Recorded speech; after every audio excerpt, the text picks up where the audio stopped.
What's up, you guys? Welcome to today's video. As you can tell by the title, we're going to be talking about drug addiction. More specifically than that, we're going to talk about what led me down that path, and it is my hope that in sharing this story, someone out there will not feel so alone.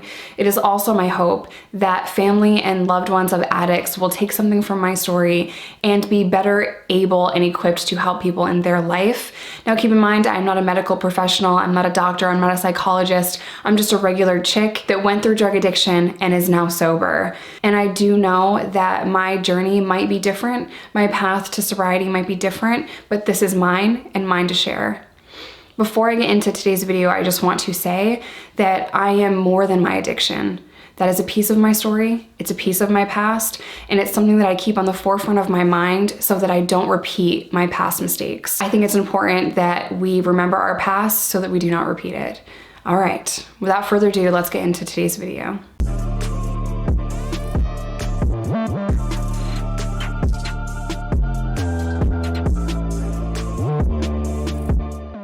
Drug addiction for me started very early in life, but I kind of want to back up a little bit before we get into me starting to use.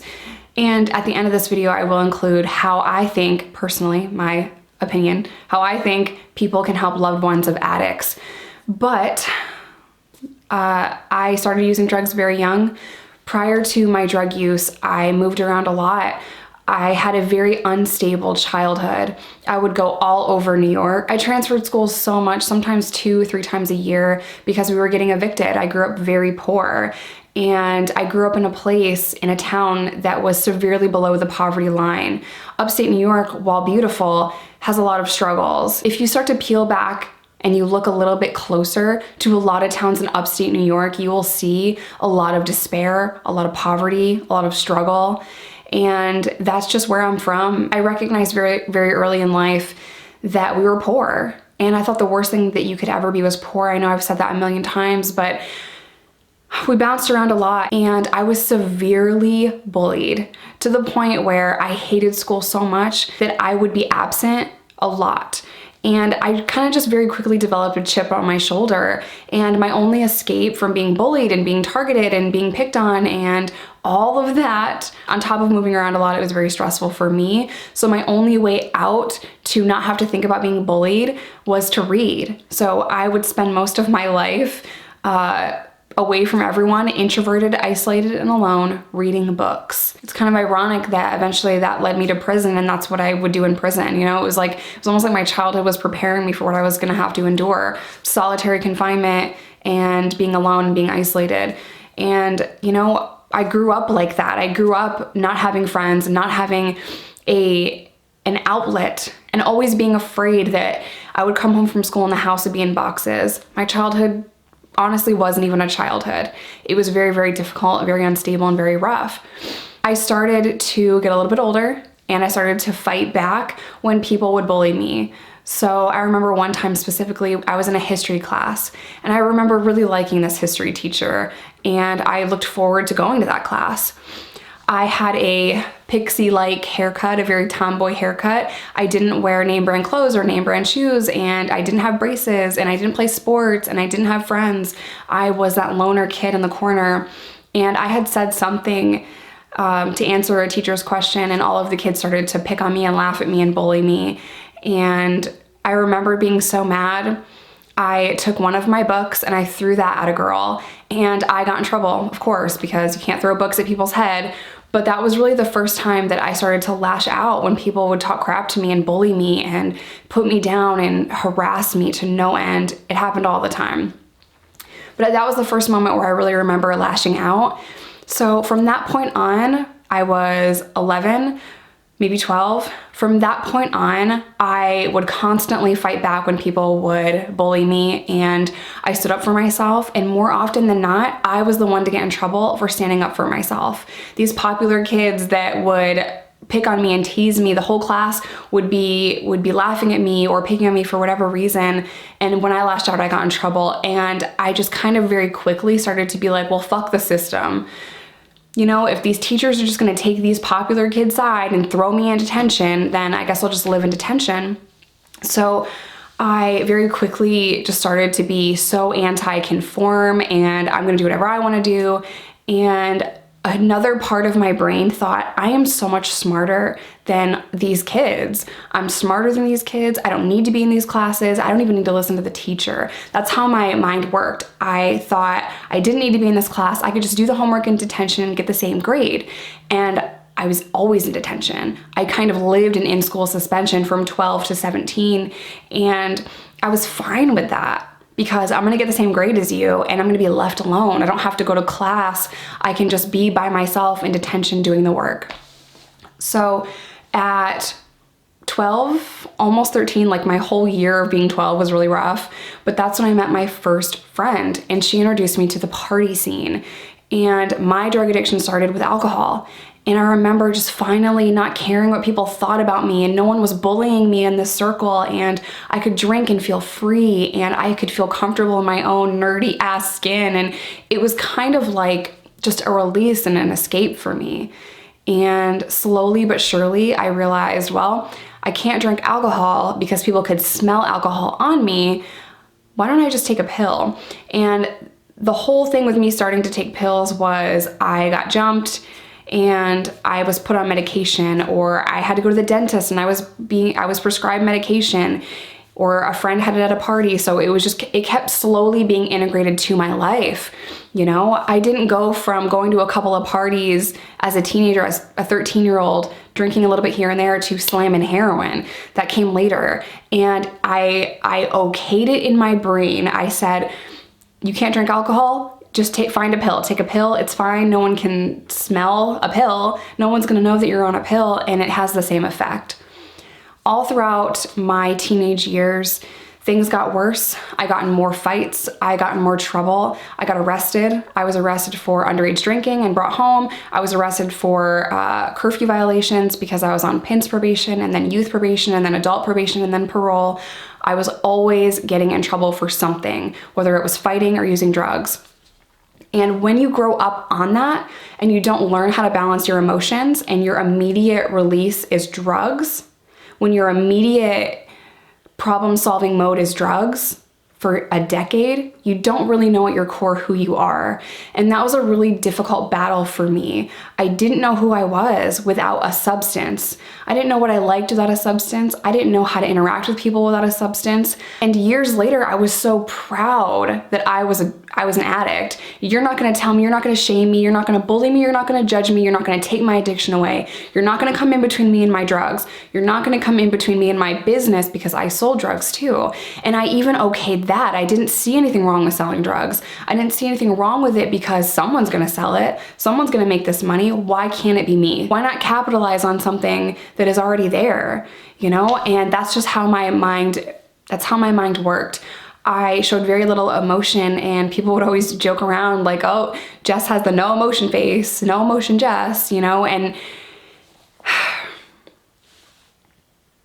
I think I wanted to be accepted so badly as a 12-year-old and 13-year-old that I was willing to do whatever it took to be accepted. Later, that manifested in full-blown heroin addiction.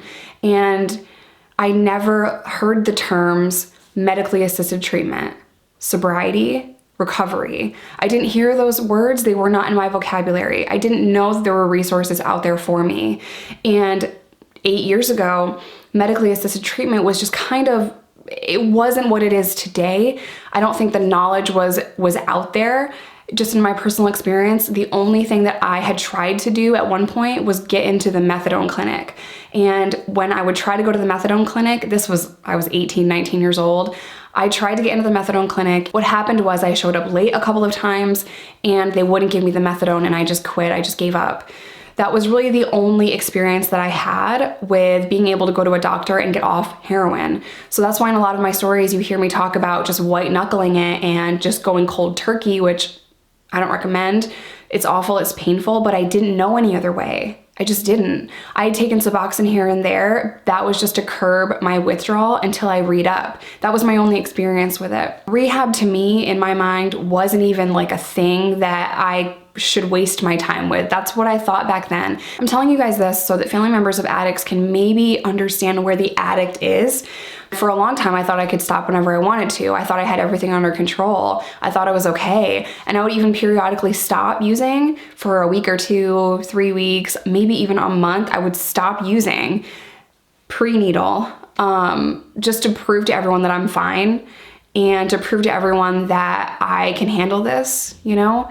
Once I started injecting it, it was completely different, but I would stop periodically and I'd be like, look, I'm fine. Everything's fine, you know, but I wasn't okay. I was miserable and I didn't understand why the only time I felt happy or felt good was when I was on a substance. So I remember really early on going to a 12-step meeting, and I went with one of my dad's coworkers. She knew about my addiction before my dad really accepted the fact that I did need help and I was going through a hard time and I was using drugs. My dad was in complete denial and he just didn't want to believe that his daughter had a problem, you know? And there is an interview with my parents on my channel, so definitely go watch that if you haven't seen it already. They're adorable. But they didn't know, they didn't understand. So I remember going to my first 12-step meeting. I was 17 years old and I walked in high and everyone was happy that I was there. I remember people saying to me, it's just good that you're here, just keep coming back. And I felt so guilty because yeah, I was sitting in a meeting, but I was also high and I just felt awful, you know, and I didn't like going when I was still using because of the guilt. So I kind of want to transition here to talk about how it was that I was able to maintain my sobriety. After prison, I was forced, it seems like a dramatic word, but I was made to go to 12-step meetings. Now, because I was an addict and I was so anti-conform and I didn't want to do what you told me I had to do, that is my nature, that is who I am. If you tell me to sit down, I'm going to want to stand up the whole time, even if I am in pain and I have to stand for 12 hours. I don't care. You're not going to tell me to sit down. That's how my brain works, and that's how a lot of addicts' minds works. We don't want to be told we have to do it this way. So I was told, and I had always been told, if I was in trouble or, you know, parole wanted me to do this or probation wanted me to do this or what have you. Now it's DHS telling me you have to go to 12-step meetings when I got out of prison and after my daughter was born. I'm sorry if this is all over the place. I went to the meetings and there were things that I picked up on that I really liked about 12-step meetings. There were very smart people that shared amazing stories with me, and the people in 12-step meetings, more often than not, I really liked, and I found such comfort in hearing their stories. I couldn't get into a 12-step program the same way that I saw other people, and in a way that made me feel even more isolated because I didn't work the program from day one of sobriety because I was in prison. So another part of that just kind of made me feel like there was this wall, and I felt even more alone going to 12-step meetings. So for years after getting out of prison, I did go to 12-step meetings in my first year because that was a requirement to get my daughter. After that, I no longer went to 12-step meetings. I worked and I learned how to be a mother, and I built a relationship with my daughter. And then eventually I started my journey into my bachelor's degree, and I was working really hard, and year after year after year, my sober day would come and go, and I didn't even notice. I didn't even notice that my sober day came and went. My sober day would have passed by a month or two sometimes, and I didn't know. And then when things kind of slowed down for me a little bit, and I was able to kind of just look around, and Reese and I had built a pretty good life, it was then that I started to realize I have 5 years sober. Like, damn, 5 years. I haven't even gone 5 days. I haven't even gone five weeks. I have 5 years sober. So it was just interesting how for years I didn't think about recovery or sobriety or 12-step meetings, but I just stopped using drugs. And I feel like my daughter kind of curbed that for me. She really saved my life. That was what it was for me. My daughter gave me a purpose, and I built bonds and connections outside of the drug world in Reese and in my daughter and his family, and I had support around me, and I never even thought about using until Riley was born, our second daughter, and I had extreme postpartum depression. And in that moment, I realized depression is my biggest trigger. And then I started to really be more self-aware about how my brain works, and that I am a recovering addict. Although I am not just a recovering addict, that is a piece of me and that is a piece of my story. And I have to be aware that my past is always there. I had to become aware of my triggers and how to handle them. And I have learned throughout the years that depression is my biggest trigger. I suffer from depression and anxiety and mild PTSD. So for me, depression is a huge trigger for me, and I have learned that in my support system, which is Reese, I have to tell him when I am feeling depressed, and we handle that the way that we know how. Money is also a really big trigger for me. I could have $1 million in my bank account. Wouldn't that be nice? And I wouldn't think about drugs. But if I had $1 million in cash, I think about drugs. I can't keep cash in the house. So over the years, I've learned what triggers me and what bothers me and what makes me uncomfortable, and I've learned how to work through those, which I think is a key factor in recovery. I think being self-aware is very important. And anytime that I have needed outside counsel and wisdom, I have gotten that. And the really cool thing about 12-step meetings and even Al-Anon meetings is those doors are always open for you. So I could go into a meeting right now, and I have made appearances at meetings when I just wanted to hear a story, relate to another person, make a connection, and take a step away from my own life and my own problems. And there was a really interesting saying that I learned along the way, and it was, if everyone put their problems in a circle and you got to see everyone else's problems, you might want your own problems back. And that's kind of just stuck with me throughout the years. I want to transition here in my advice on how to help an addict, and this is so difficult. I think loving an addict is the hardest thing. I think it is emotionally draining. I think that it is heartbreaking to have to watch someone that you love struggle with addiction and not really understand what they're going through. But I just want you guys to keep in mind that drugs is not the problem. Drugs is our solution. The problem is so much deeper than that. So if you love an addict, I highly recommend that you go to Al-Anon meetings, which every Al-Anon meeting I ever went to was so positive for me personally, and I really liked my group in Al-Anon. I went back after a few years in the street because a family member of mine is an addict, and I just found so much comfort and wisdom in Al-Anon meetings. So I would highly recommend that you try Al-Anon, and the reason why I recommend that is because addicts can be very selfish, and a lot of times the loved ones of addicts suffer so badly.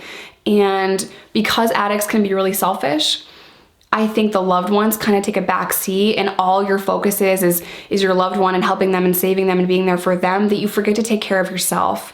So if you love an addict, please understand that you have to take care of you as well. You have to set up healthy boundaries between you and that addict. You have to self-care and make sure that you're okay first, because you can't help someone if you're not okay. So Al-Anon is a really good place to start with that, to understand that you can't control them, you can't change them, and recovery has to be their idea. I also want to put in here that these are just my opinions on helping an addict. I wouldn't give an addict money, and that can be really hard because as an addict, we know how to get money out of you. We know how to figure out how to get our next fix.